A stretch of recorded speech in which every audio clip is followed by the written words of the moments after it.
আসসালামু আলাইকুম। সংবাদে আপনাদের সবাইকে স্বাগত জানাচ্ছি। আমি ফিরোজ তোহা। শুরুতেই আরবে কেবলস সংবাদ শিরোনাম।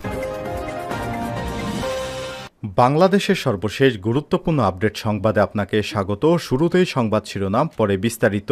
প্রিয় দর্শক, আপনারা জানেন শেখ হাসিনা সরকার বাংলাদেশ থেকে পালিয়ে ভারতে গেছে। সর্বশেষ তথ্য অনুযায়ী শেখ হাসিনা সরকার ভারতের পশ্চিমবঙ্গে পালাতে গিয়েছিল, কিন্তু পশ্চিমবঙ্গে ভারতের বাঙালিদের তোপের মুখে পড়ে শেষ পর্যন্ত শেখ হাসিনা পালিয়ে ভারতের রাজধানী নয়াদিল্লিতে অবস্থান করছে। এটি ছিল আমাদের কাছে সর্বশেষ শেখ হাসিনার পালানোর তথ্য। তবে বাংলাদেশ থেকে বাংলাদেশের এয়ারপোর্ট হজরত শাহজালাল আন্তর্জাতিক বিমানবন্দর বন্ধ করে দেওয়া হয়েছে।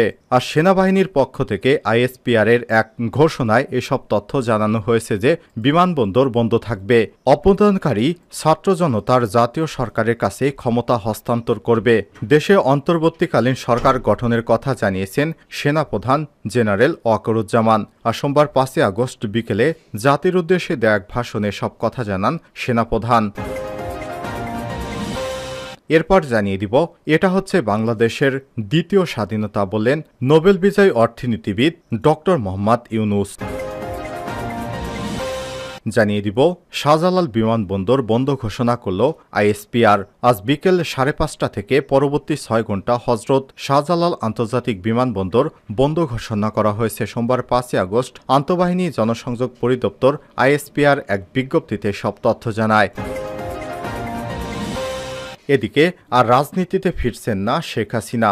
বিবিসিকে জানালেন দেশ পলাতক শেখ হাসিনার ছেলে সজীব ওয়াজেদ জয়। প্রধানমন্ত্রীর পদ থেকে ইস্তফা দিয়ে দেশ ছাড়ছেন শেখ হাসিনা এবং তার বোন শেখ রেহানা। তাদের দেশ ছাড়ার পর শেখ হাসিনা রাজনীতিতে ফেরা নিয়ে বিবিসির মুখোমুখি হয়েছেন তার ছেলে সজীব ওয়াজেদ জয়। তিনি বিবিসিকে জানিয়েছেন তার মা আর রাজনীতিতে ফিরবেন না। এত পরিশ্রম করে তিনি দেশ গঠন করেছিলেন, সেই দেশ যখন তার দখলের বাইরে চলে গেছে, এই অনুরাগে তিনি আর রাজনীতি করবেন না। জানিয়ে দিব, দেশ এবং দেশের মানুষের সম্পদ রক্ষায় দায়িত্ব আমাদের সবার বললেন সমন্বয়ক সাজিদ আলম।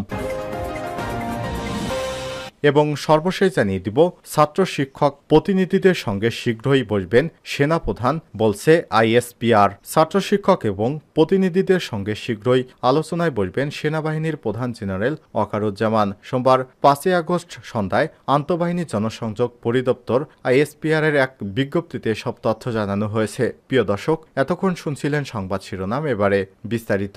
তবে তার আগে বন্ধুরা অনুরোধ থাকবে সংবাদটিতে একটি লাইক দিয়ে দিন। আর বন্ধুরা কমেন্ট করে জানিয়ে দিন আপনি বিশ্বের কোন দেশ থেকে আমাদের সংবাদটি দেখছেন এবং শুনছেন। আর আপনি যদি আমাদের চ্যানেলে নতুন হয়ে থাকেন, সংবাদটি দেখতে দেখতে চ্যানেলটি সাবস্ক্রাইব করে রাখুন, যাতে করে আমাদের লেটেস্ট আপডেট সংবাদগুলো সবার আগে আপনার কাছে পৌঁছে যায়। এবারে বিস্তারিত।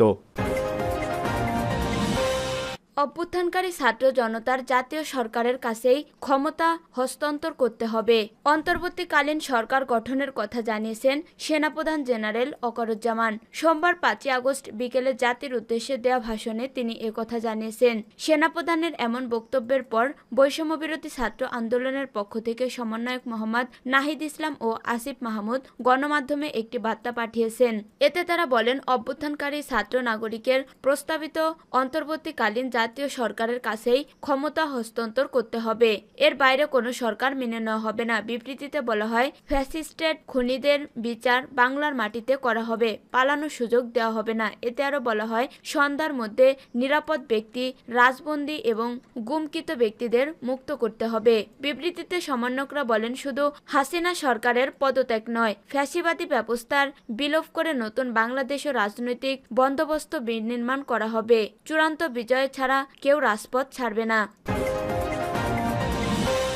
এটা বাংলাদেশের দ্বিতীয় স্বাধীনতা বললেন ডক্টর ইউনুস। প্রধানমন্ত্রীর পদ থেকে পদত্যাগ করে দেশ ছেড়েছেন আওয়ামী লীগের সভাপতি শেখ হাসিনা। এমন অবস্থায় দেশে অন্তর্বর্তীকালীন সরকার গঠন করা হবে বলে জানিয়েছেন সেনাপ্রধান জেনারেল ওয়াকারুজ্জামান। বর্তমান পরিস্থিতিতে ছাত্র জনতার এই বিজয়কে বাংলাদেশের দ্বিতীয় স্বাধীনতা বলে মন্তব্য করেছেন নোবেলজয়ী অর্থনীতিবিদ ডক্টর মোহাম্মদ ইউনুস। সোমবার 5 আগস্ট দ্য প্রিন্টে দেওয়া এক সাক্ষাৎকারে একথা বলেন তিনি। ডক্টর ইউনুস বলেন, বলেন, আমরা অধিকৃত দেশের মতো ছিলাম। তাদের মনোভাব ছিল একনায়কতন্ত্রের মতো, তারা সবকিছু নিয়ন্ত্রণ করত। এখন বাংলাদেশের জনগণ স্বাধীন, এটা বাংলাদেশের দ্বিতীয় স্বাধীনতা। এখন আনন্দে মেতে উঠেছে সারা বাংলাদেশের জনগণ, সব জায়গায় আনন্দ মিছিল হচ্ছে। আনন্দরত সবাইকে আমি অভিনন্দন জানাচ্ছি। শাহজালাল বিমানবন্দর বন্ধ ঘোষণা। আজ বিকেলে 5:30 থেকে পরবর্তী 6 ঘন্টা পর্যন্ত হযরত শাহজালাল আন্তর্জাতিক বিমানবন্দর বন্ধ ঘোষণা করা হয়েছে। সোমবার 5 আগস্ট আন্তঃবাহিনী জনসংযোগ পরিদপ্তর ISPR এক বিজ্ঞপ্তিতে এই তথ্য জানিয়েছেন।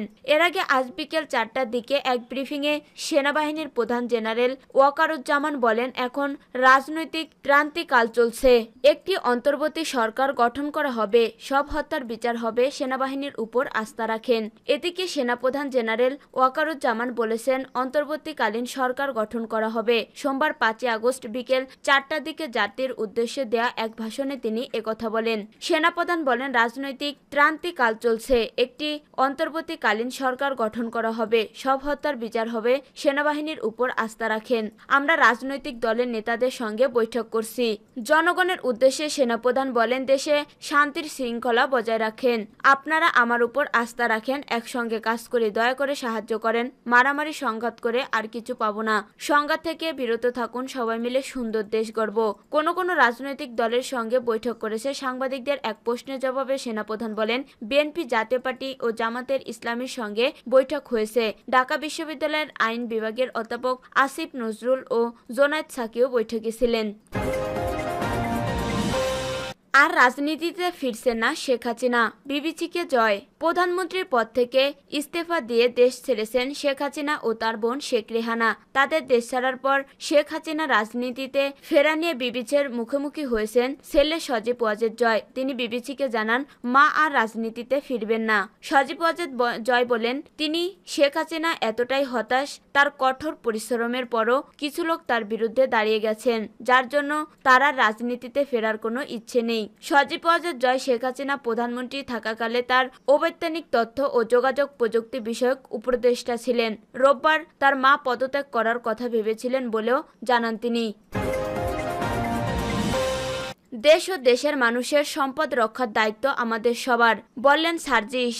বৈষম্য বিরোধী ছাত্র আন্দোলনের অন্যতম সমন্বয়ক সার্জিস আলম বলেছেন, এই মুহূর্ত থেকে দেশ ও দেশের মানুষের সম্পদ রক্ষার দায়িত্ব আমাদের সবার। সোমবার সামাজিক যোগাযোগ মাধ্যম ফেসবুকে দেয়া এক পোস্টে তিনি একথা বলেন। তিনি বলেন, এই স্বাধীনতা বাংলাদেশের মানুষের, এই মুহূর্ত থেকে দেশ ও দেশের মানুষের সম্পদ রক্ষার দায়িত্ব আমাদের সবার, কারণ এসব আমাদের প্রাণের বাংলাদেশ।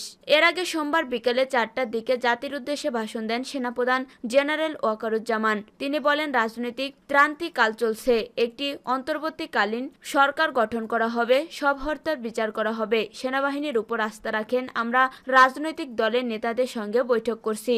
জনগণের উদ্দেশ্যে সেনাপ্রধান বলেন, দেশে শান্তি রক্ষা বজায় রাখুন, আপনারা আমার উপর আস্থা রাখেন, একসঙ্গে কাজ করি, দয়া করে সাহায্য করেন, মারামারি সংঘাত করে আর কিছু পাবো না, সংঘাত থেকে বিরত থাকুন, সবাই মিলে সুন্দর করে দেশ গড়ব।